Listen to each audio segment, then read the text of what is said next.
Hey everybody, it's Jenny from GrowthMode Marketing. You're listening to Demand Gen Fix, the podcast where our team of growth moders and our guests discuss the ins and outs of demand generation and why we believe it's the key to long-term sustainable growth, especially in the HR tech industry. Hello, and welcome to the Demand Gen Fix podcast by GrowthMode Marketing. I'm back again today with Erica and Deanna, and today we're going to be talking about the low-hanging fruit. I'm sure that most organizations have used that term here and there. We know that we as a company at GrowthMode Marketing suggest and recommend that you build your demand gen engine out, which includes being very patient, and it does take time. So we realize that in most instances, we need leads now. And so there's going to have to be some sort of a strategy in order to get to those leads while you're building your demand gen engine and letting it simmer out there and working on the 95% of people that are not actually in market to buy. But what about those 5% that are in market to buy? How do you get to them? And what are some strategies and ideas to grab that low-hanging fruit? So we're going to talk about that today. We're going to talk about the challenges and a little bit of the solutions and how to handle that situation when sales is knocking at marketing's door and saying, hey, I need leads now. Yeah, that's a common problem. I mean, I don't think anyone in marketing will say that doesn't happen to me unless you're in an organization where you've done a tremendous job of creating demand in the market and the leads are just pouring in, which that's a whole different issue and that's a great problem to have. But I think you've got to get creative to drive leads because you've still got to meet your revenue targets. But it's challenging because, quite frankly, the odds are stacked against you when you're prospecting and you're trying to uncover those leads. Because as Jenny said, the vast majority of companies in your total addressable market or in your ideal customer profile are not in market to buy today.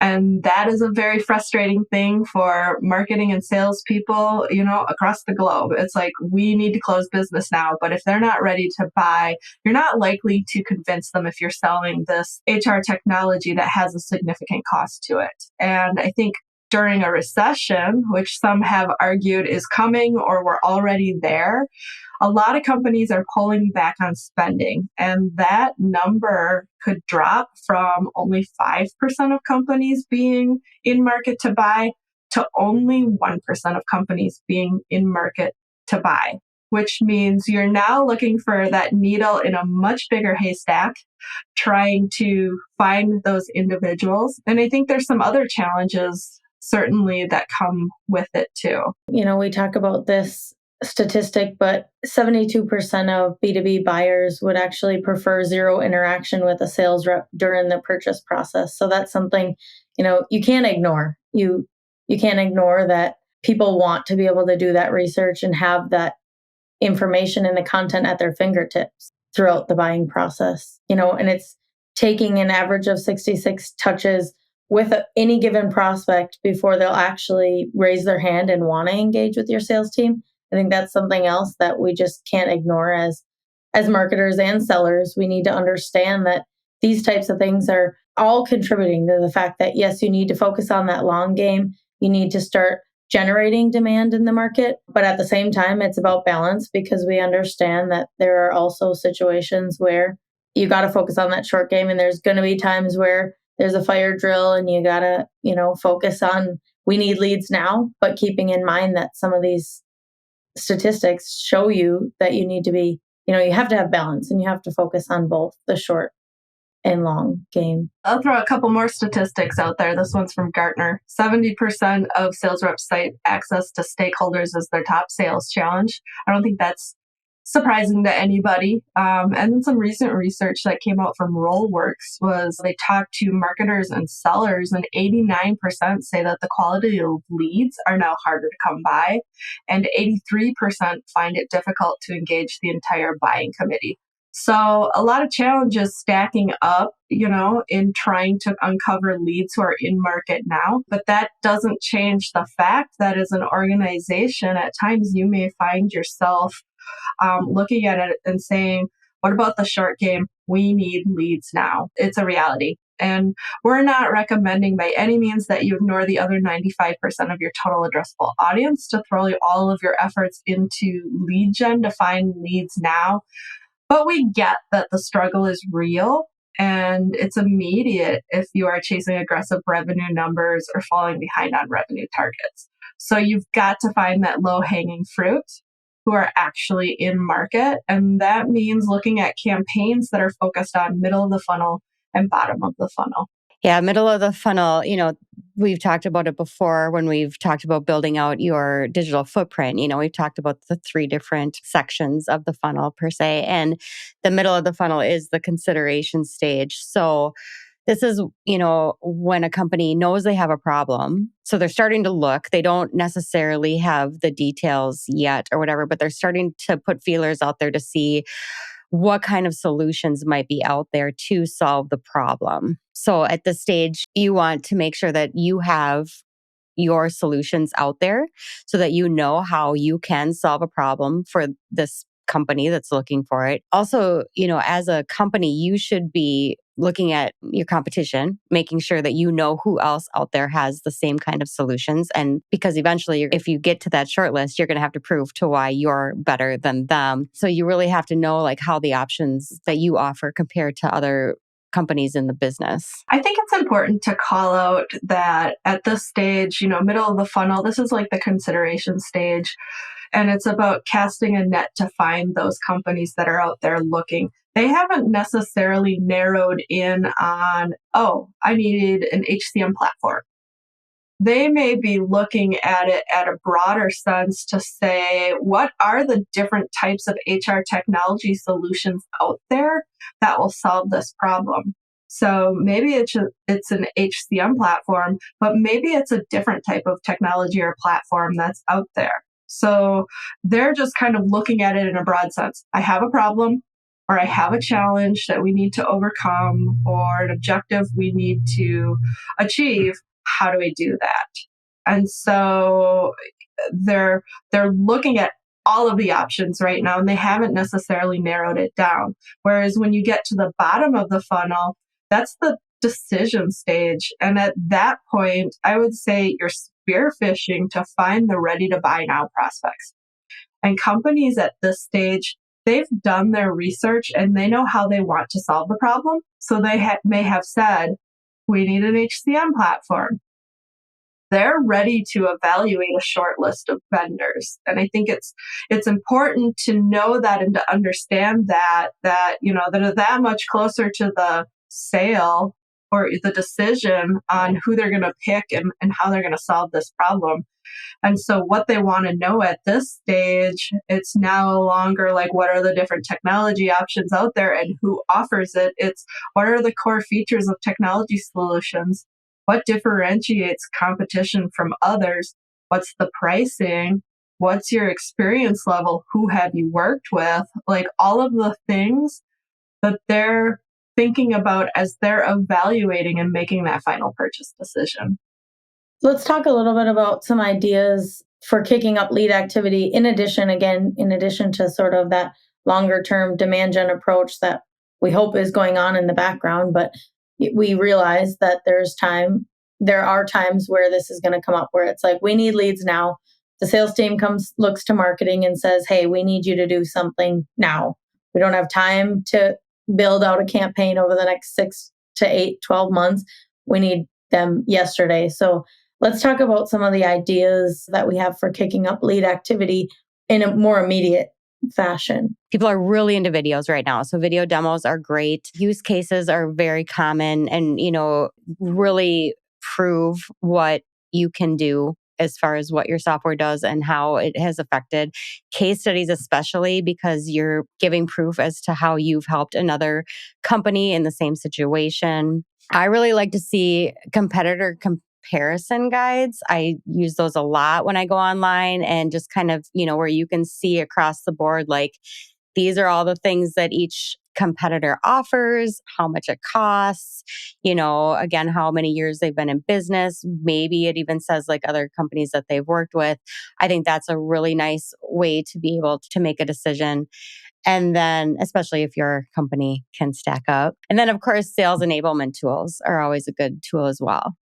Really good examples. I think the key point here is create content that is relevant to high intent buyers. Meaning, if I am making a decision whether I'm going to purchase solution A or solution B, that's the type of content you want to create. You're creating all that content because, quite frankly, you need the content in order to create campaigns to get in front of prospects. And a side note here, which I recommend to organizations, is to really think about how can I create a product insights portal on your website. And the way I think about this is, like you go on to Netflix and you see all these options and you could choose to go, watch this series or that series. What if you had a portal on your website that was for somebody who is looking and researching and making a decision about purchasing that wants to go deep? And so they're coming in there and they're looking at content, and maybe it's sorted out into like videos, sales briefs, use cases, case studies, infographics, like all those things, so that they can come and engage with that content and get a lot of information that they maybe don't want to spend time talking to the sales rep about, so that when they are ready to raise their hand and say, okay, let's talk to a sales rep, they feel like they're well enough informed that they're more in control of the buying process and not feeling like they're being pushed into your sales process. Your point about building out that product insights portal is really, that solidifies the fact that you need to build this kind of decision type of bottom of the funnel content in order to build a portal like that, and to be able to have enough content and relevant content to fuel that, portal and give somebody the ability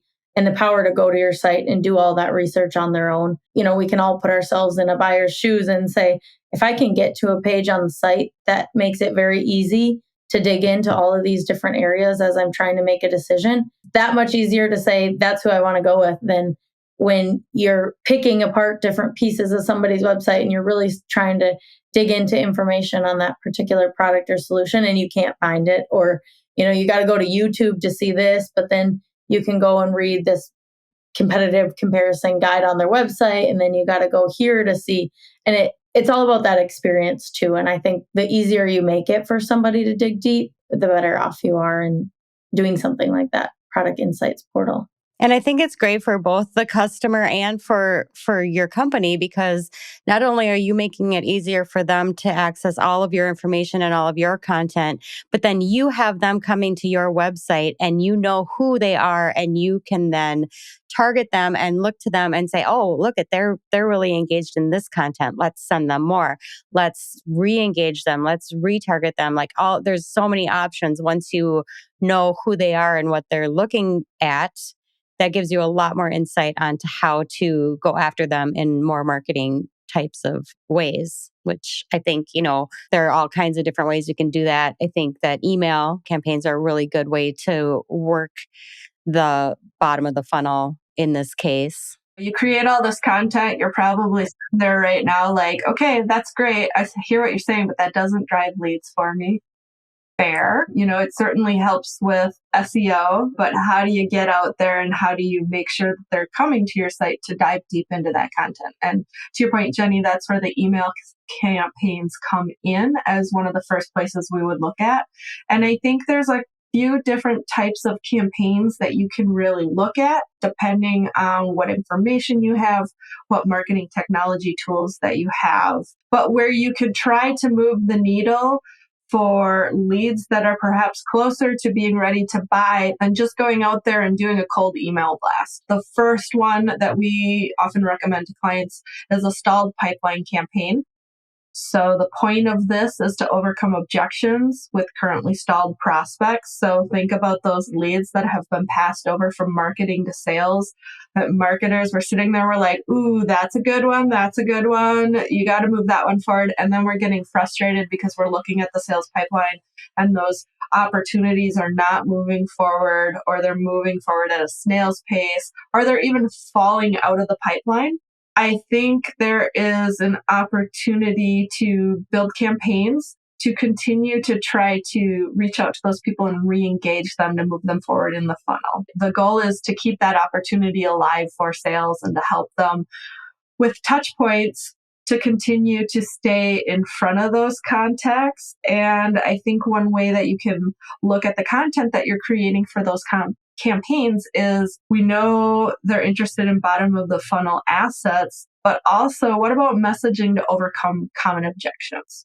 Yeah, that's a really good example, Deanna. And I think that's kind of going back to the idea of the low-hanging fruit. That's one where I think it's very common that if we bring this up in a conversation with a prospect or a client of ours, they think about it and it's like, yeah, you're right. We do have stalled pipeline prospects who just that they were handed over to sales and no idea whatever happened with it, but they fell out and sales is essentially sitting on a bunch of stalled prospects or leads. And in the meantime, we could be nurturing and engaging with those prospects. So that's a really great opportunity to kind of hit the low-hanging fruit and re-engage with those people that at one point either rose their hand, they wanted to, have a conversation, or they came in through a different initiative and there was some sort of engagement there. Otherwise, why did you pass them to sales? So trying to re-engage some of those people who at one point you saw some intent. It happens all the time where people will fill out a requested demo form, for example, and then they will never respond in scheduling that actual demo. And it's like, what is going on here? You raised your hand. You said you wanted to talk to us, and now you're unresponsive to us.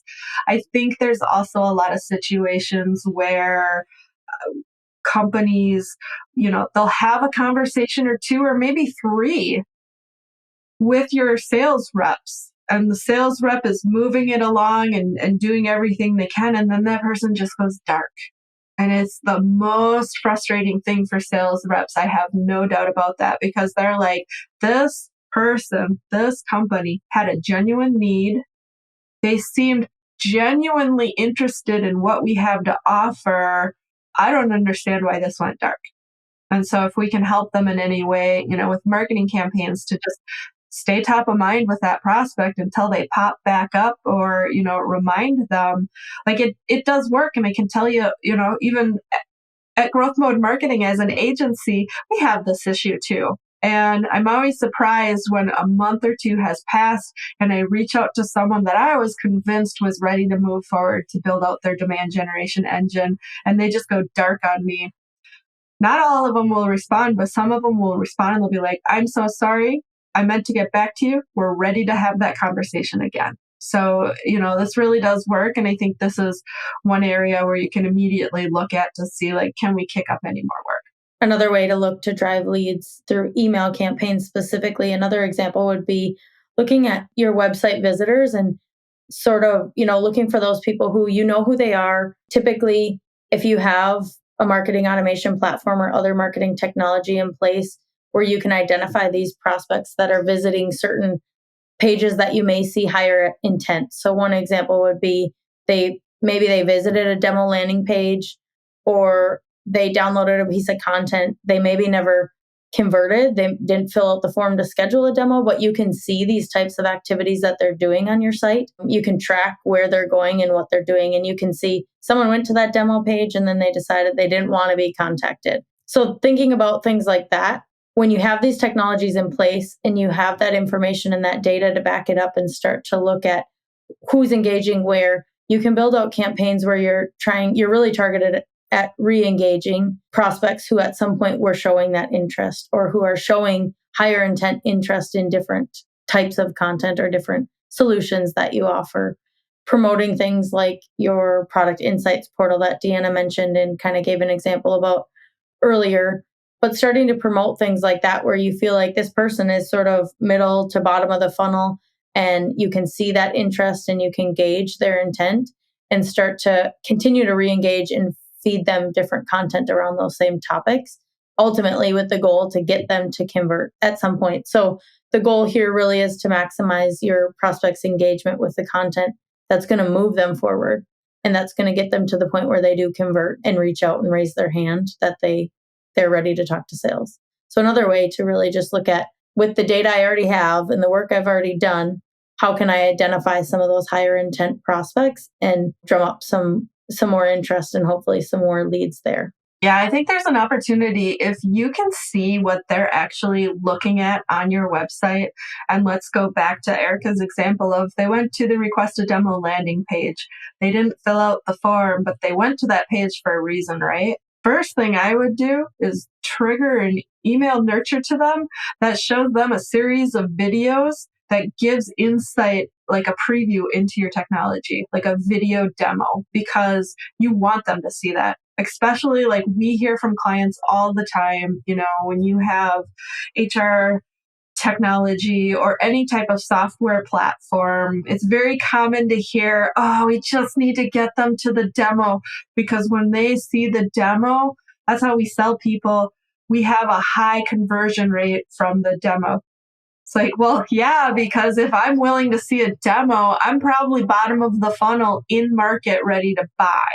Those are the type of buyers you always want to be targeting, and that you want to, get them there with all your demand gen activities. But just imagine, if they're not willing to give you their contact information yet, they're not quite there. But if it's true that when they see a demo, it convinces most people to buy, why the hell wouldn't you put video demos out there for them to be able to see if they're going to raise their hands because what you said is true. Yeah, that's a really good point. I mean, we've talked about it before, but there's certain content that you just don't want to gate. If your content is great and you really think it's going to move the needle, then put it out there for everybody to see. Don't gate it. Don't make people jump through hoops to get to it. Let them see it and let them make their choice. I mean, if you're backing your product, put your content out there so that your customers can see it. It's going to get you farther than trying, putting up barriers between them and what you can do. Yeah. And the common pushback that we've heard people say on that front, where they're like, oh, we couldn't do that. They feel like they're airing their dirty laundry for competitors to come in and pick apart. Well, I got news for you. If your competitors really want to see your content, see how your product works, get inside there, they can. It's not that hard to game the system, right? Like they can put in a fake email address. They can ask their wife to go do it. They ask their prospects sometimes to show us, or, clients that they work with that go to a different organization that have it. Like there are ways that companies, if they really want to, are able to go in and do that. And so if you're censoring yourself because of that, I think you kind of have to weigh the pros and the cons. And if the pros of more people see your demo, even a light version of your demo, and more people convert, you probably need to go that route. So another way to drive leads through email campaigns that we, have recommended to clients, and we continue to recommend as another way to just kind of meet that more immediate need, is uncovering identified intent type campaigns. So uncovering prospects who are in market to buy using intent data. So leveraging intent data technologies like 6 Sense to identify companies who are currently showing different triggers that are indicating that they could actually be in market to buy for your products or services. So these are different triggers, like some that I can think of are if a company recently went through a merger acquisition, that type of organizational change may trigger intent to think through some of these solutions or make changes within the company, looking at different things that people within those companies are searching or engaging with, looking at things there, like within a company that you feel like has a high intent. There are different activities triggered that indicate they may be in market to buy. Again, looking at some of that intent data technology, whether you have that in place or you consider putting something like that in place. And then really taking that information and that data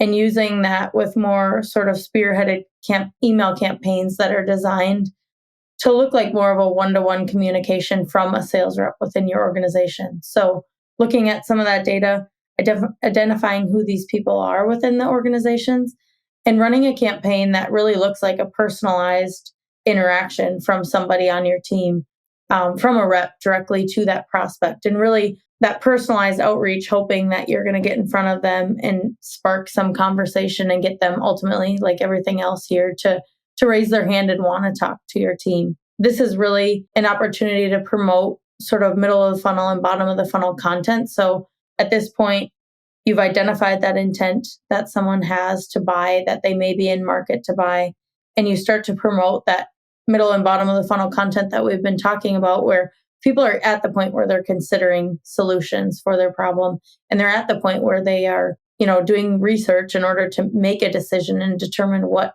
companies or solutions are out there that can help be a solution to these problems that they're having. And I think for this one, the goal really is to ultimately uncover companies that are actually in market to buy and that are going to be, again, more of that low-hanging fruit, showing that they're taking different action where they have an intent and they're going to be hopefully a hotter lead or prospect that you're reaching out to and engaging with. I'm sure one of the questions that listeners have who aren't using intent data today is, okay, so one, what exactly, should we be looking at from an intent data standpoint as far as triggers? And two, what are the technologies out there?